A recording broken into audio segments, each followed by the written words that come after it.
Shalom. Mari kita memuji Tuhan.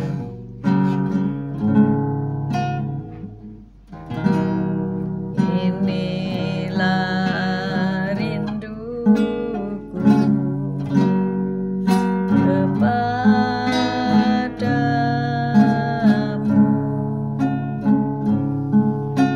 segenap hatiku menyembahmu.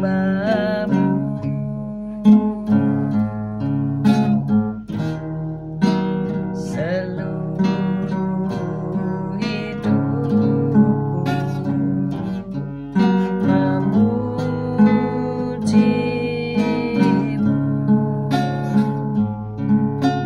Ku memujamu, ya Allahku.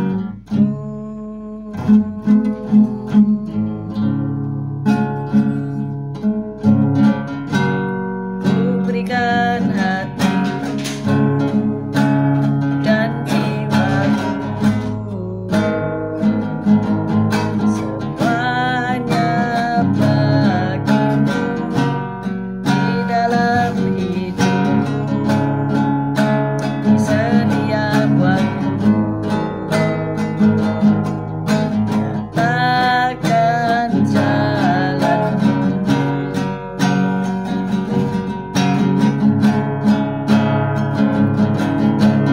Inilah rinduku kepadamu,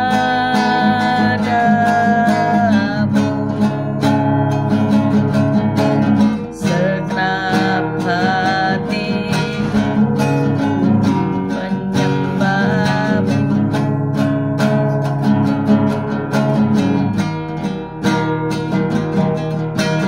Seluruh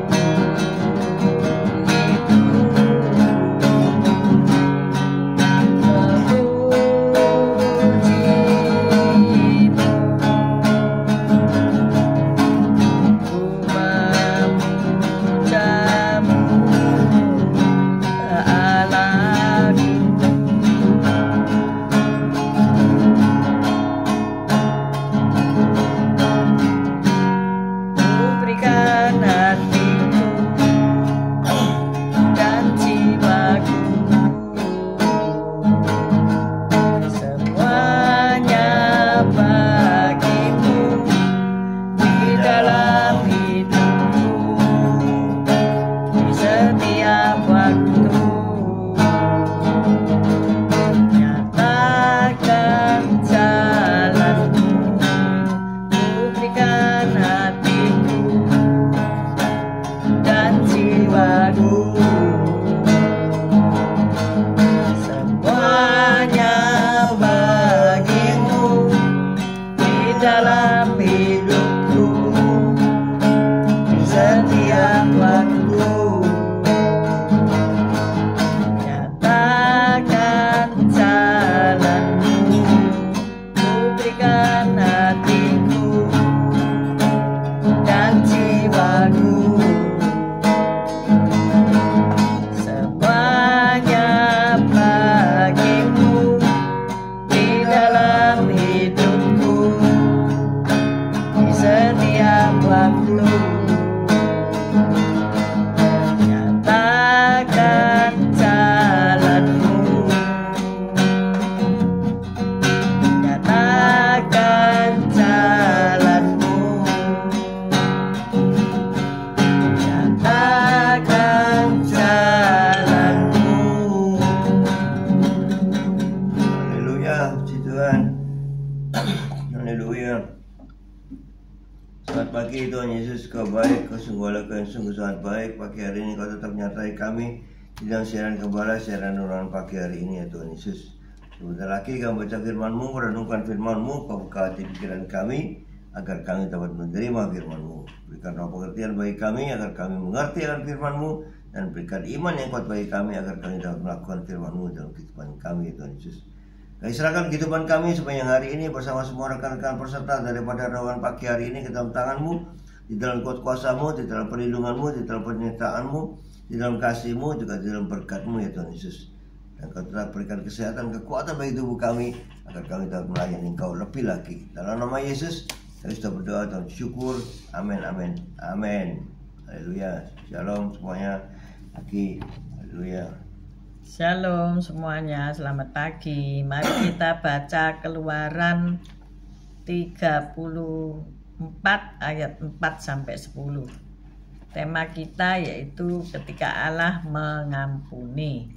Keluaran 34 ayat 4 sampai 10. Keluaran 34 ayat 4. Demikian bunyi firman Tuhan. Lalu Musa memahat 2 loh batu sama dengan yang mula-mula. Bangunlah ia pagi-pagi dan naiklah ia ke atas gunung Sinai seperti yang diperintahkan Tuhan kepadanya, dan membawa kedua loh batu itu di tangannya. Turunlah Tuhan dalam awan, lalu berdiri di sana dekat Musa serta menyerukan nama Tuhan. Berjalanlah Tuhan lewat dari depannya dan berseru, Tuhan, Tuhan, Allah penyayang dan pengasih, panjang sabar, berlimpah kasihnya dan setianya, yang meneguhkan kasih setianya kepada beribu-ribu orang, yang mengampuni kesalahan, pelanggaran, dan dosa, tetapi tidaklah sekali-kali membebaskan orang yang bersalah dari hukuman, yang membalaskan kesalahan bapa kepada anak-anaknya dan cucu-cucunya, kepada keturunan yang ketiga dan keempat. Segeralah Musa berlutut ke tanah lalu sujud menyembah, serta berkata, jika aku telah mendapat kasih karunia di hadapan-Mu, ya Tuhan, berjalanlah kiranya Tuhan di tengah-tengah kami, sekalipun bangsa ini suatu bangsa yang tegar teguk, tetapi ampunilah kesalahan dan dosa kami, ambillah kami menjadi milik-Mu.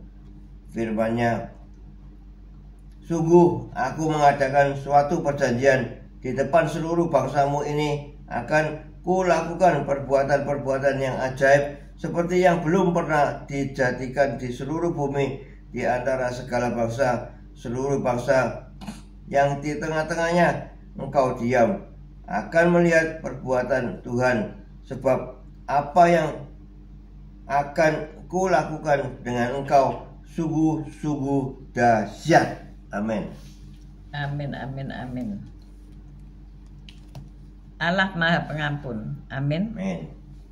Seorang bocah berusia 4 tahun secara tak sengaja menjatuhkan kendi langka berusia 3.500 tahun dari zaman perunggu yang dipamerkan di sebuah museum di Israel.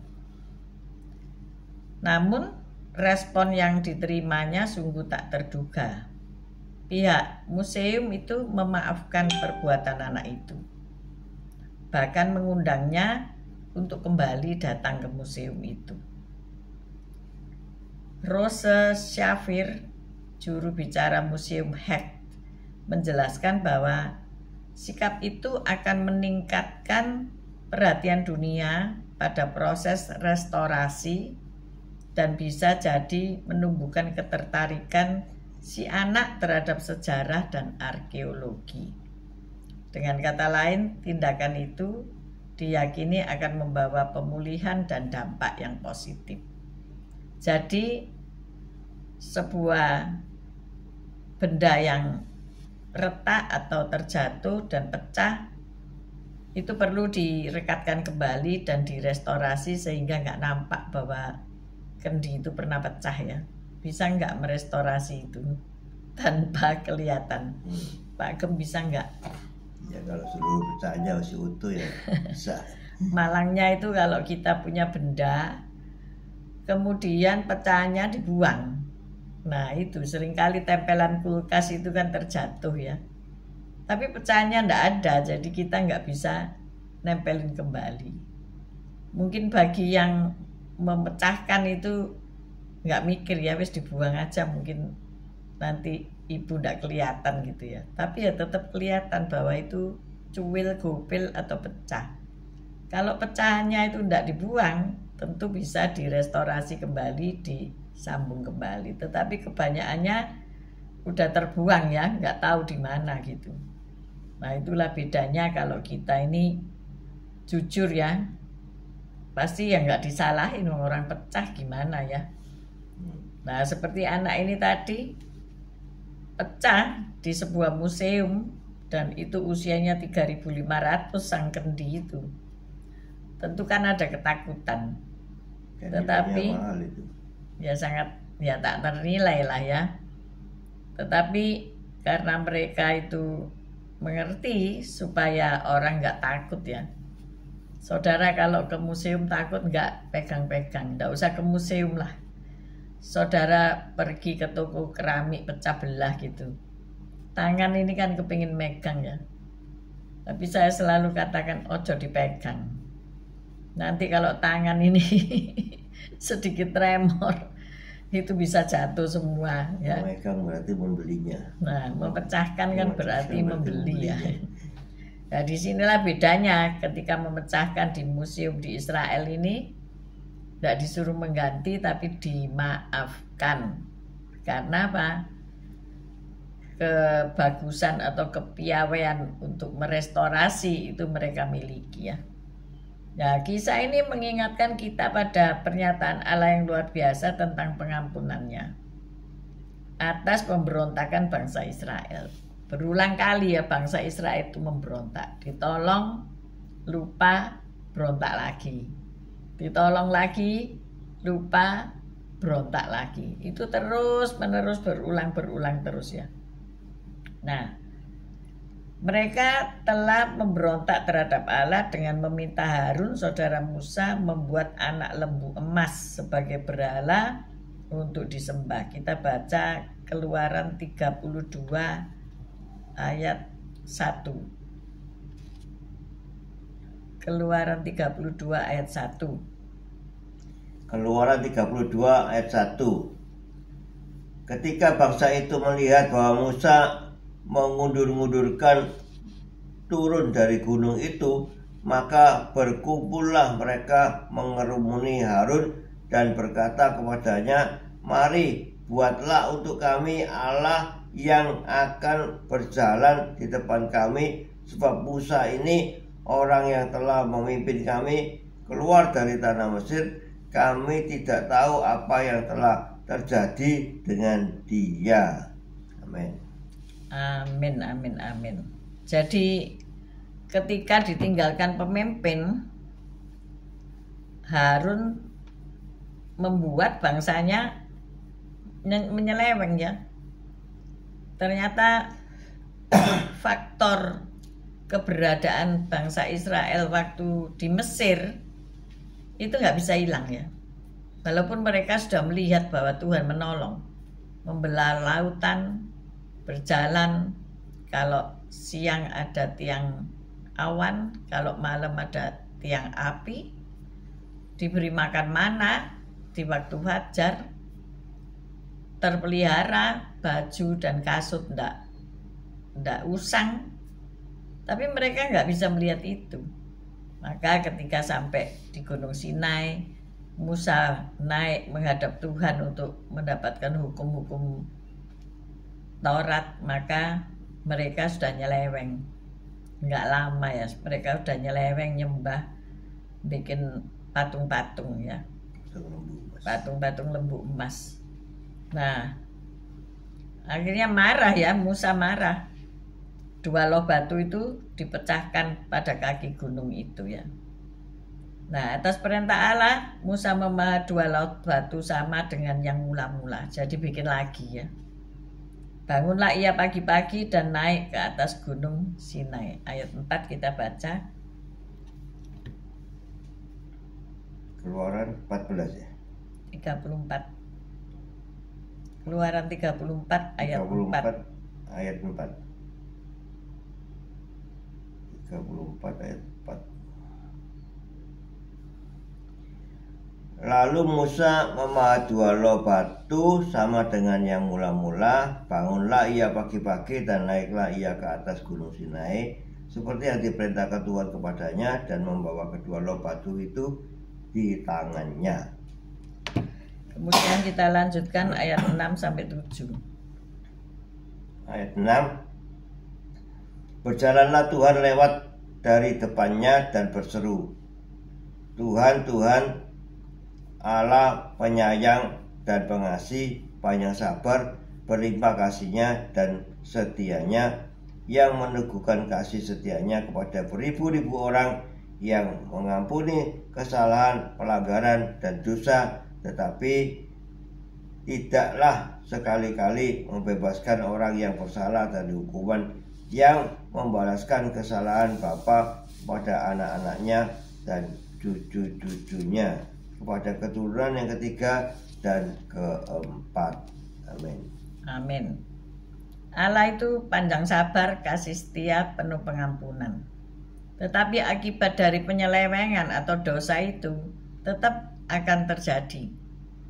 Tapi diampuni, ya. Akhirnya keturunan keberapa tadi? Ketiga dan keempat, sampai 4 keturunan itu akan merasakan akibat dari penyelewengan tadi, ya. Penyembahan berhala, penyembahan terhadap patung-patung, ilah-ilah lain, itu dirasakan sampai keturunan keempat akibatnya. Memang orangnya diampuni, tidak dibinasakan, diampuni, tetapi akibat selalu ada. Jadi jangan merasa begini, ya, oh Tuhan itu kan kasih setia panjang sabar, enggak apa-apa, aku berbuat dosa, nanti kan diampuni.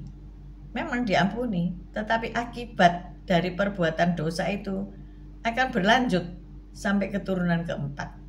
Jadi hati-hati, ya. Jangan merasa, oh Tuhan kan maha pengampun, enggak apa-apalah, aku nyeleweng-nyeleweng sedikit, menyembah berhala, menyembah ilah-ilah lain. Kan dunia ya juga seperti itu. Nanti kalau aku kembali lagi toh ya diampuni. Memang diampuni, tetapi ingat, akibat daripada penyelewengan itu akan dirasakan sampai keturunan ketiga, bahkan sampai keempat.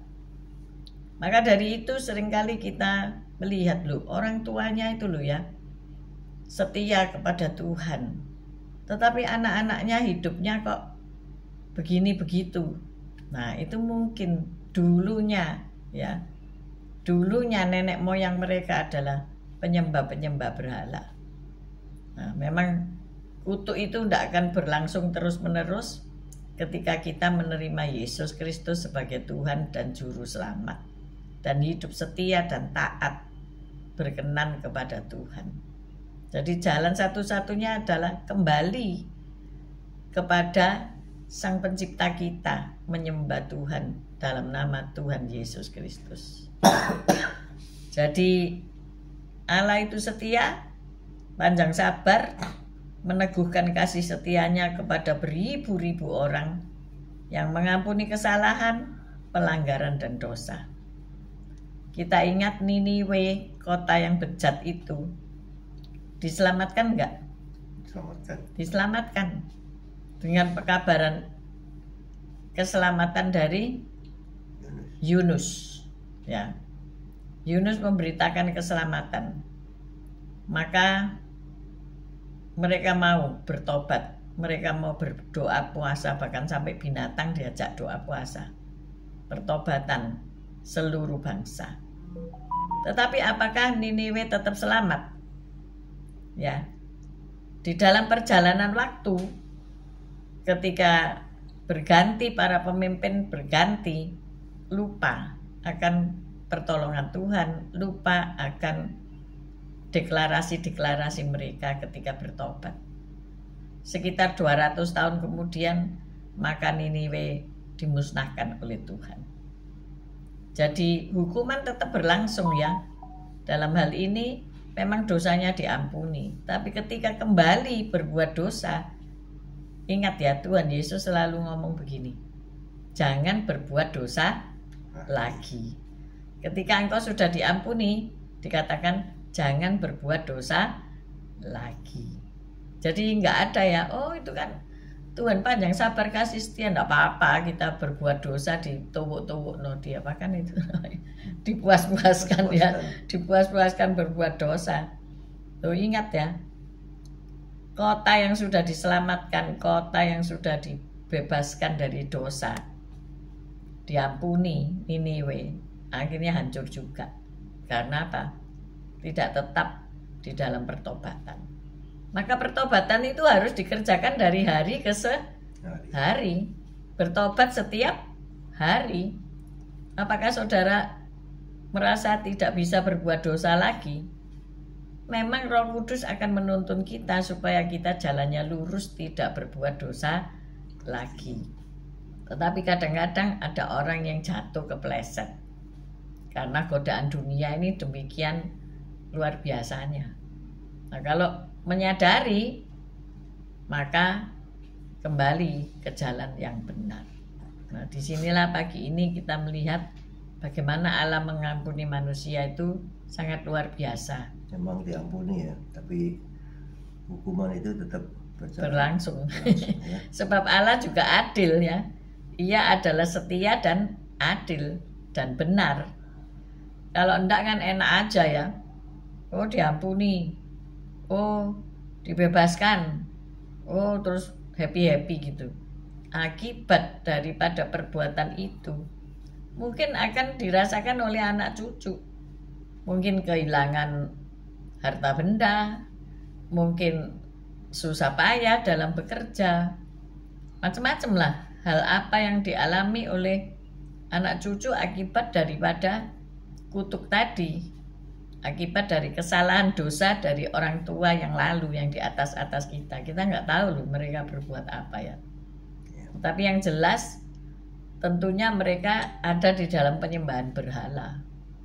Lah itu ada masalah-masalah yang turun ya. Mungkin bisa seperti penyakit-penyakit tertentu yang diturunkan, seperti apa itu. Bisa melihat dunia roh gitu ya. Yang bukan dari Tuhan tentunya. Karena kalau dari Tuhan tidak setiap saat bisa melihat dunia roh ya. Tetapi ketika yang bersangkutan berdoa atau meminta ataupun diberi karunia melihat dunia roh ya. Tetapi ada orang-orang yang keturunannya ternyata dulunya dukun ya. Dulunya penyembahan dewa-dewa. Dulunya ini dan itu, sehingga masih ada keturunannya gitu ya. Nah, untuk menghapuskan itu ya kembali kepada Tuhan. Ya, minta ampun dan menerima Kristus sebagai juru selamat dan minta itu semua dipatahkan, dihapuskan sehingga hidup menjadi lebih hidup di dalam Tuhan Yesus. Amin. Ya, jadi pagi hari ini kita renungkan baik-baik. Mungkin ada dosa kesalahan dari orang tua kita yang terdahulu yang kita harus patahkan, kita harus mintakan penyelesaiannya, mintakan pengampunan. Nah, disinilah Tuhan itu setia dan adil. Dia meneguhkan kasih setianya kepada beribu-ribu orang, mengampuni kesalahan, pelanggaran, dan dosa. Jadi jangan sampai diulangi lagi gitu ya. berulang kali gitu ya. Ya enggak putus-putus ya.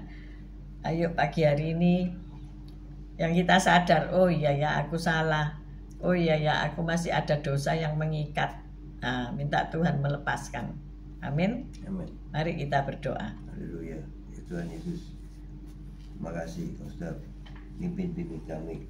Kau tetap pegang erat tangan kanan kami untuk Kau tuntun kami berjalan di jalur-Mu Tuhan, sehingga kami tidak menyimpang ke kanan dan ke kiri. Ampunilah segala kesalahan kami, pelanggaran kami, dosa kami, ketidaktaatan kami kepada Engkau Yesus, sehingga kami harus, walaupun kami sudah diampuni Tuhan Yesus, Kau sudah mengampuni kami dengan kasih-Mu, Kau mengampuni kami, tapi hukuman itu tetap berjalan, sehingga ada sanksi-sanksi yang harus dialami oleh anak cucu kami. Ya Tuhan Yesus, terima kasih Kau sudah begitu baik, begitu kasih, mengampuni segalanya, dan kami sadar kami bersalah, kami melakukan pelanggaran, sehingga kami memohonkan ampun daripada Engkau Yesus. Setelah Engkau mengampuni, sehingga kami tidak berlaku jahat kembali. Kau tetap bimbing kami Tuhan Yesus. Terima kasih Tuhan. Haleluya. Amin. Bapa, terima kasih untuk kasih dan setiamu. Terima kasih untuk pengampunanmu. Engkau rela memberikan nyawamu untuk kami, supaya kami yang seharusnya binasa, mati kekal, menjadi hidup dan hidup di dalam segala kelimpahan.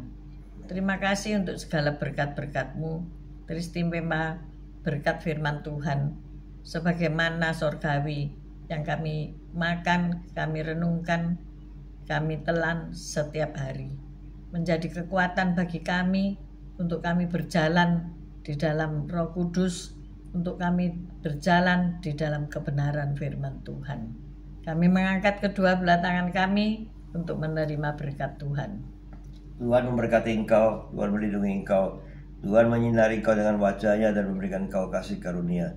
Tuhan menghadapkan wajahnya kepadamu dan memberikan engkau damai sejahtera. Terimalah berkat dari Allah Bapa, Putra dan Roh Kudus, berkat kasih, sukacita, damai sejahtera mulai pagi hari ini sampai Maranatha Tuhan Yesus datang untuk kedua kalinya, bahkan sampai selama-lamanya. Mari yang sudah menerima berkat Tuhan katakan bersama, amin, amin, amin. Haleluya. Selamat pagi Bu Reni, Pak Fran, Bu Lili, Pak Yohanes, Pak Martin, Bu Feby, Bu Foni, Pak Paulus, Bu Wanda, Pak Budi Utomo, Pak Yusak, Bu Ineke, Bu Titik Sulistiani, Pak Bambang, Bu Vera, Bu Sepsi, Pak Anton, Esther, Bu Rima, Pak Anton juga, Pak Antonnya 2 ya, Bu Sugiyarti, Pak Saiman, Bu Ruli, Pak Mei. Besok kita ibadah di gereja masing-masing. Jangan lupa ya. Jangan males-males, semangat terus. Amin. Haleluya. Ketemu lagi kita Monday, Senin. Semangat, semangat, semangat. God bless you. Amin. Haleluya.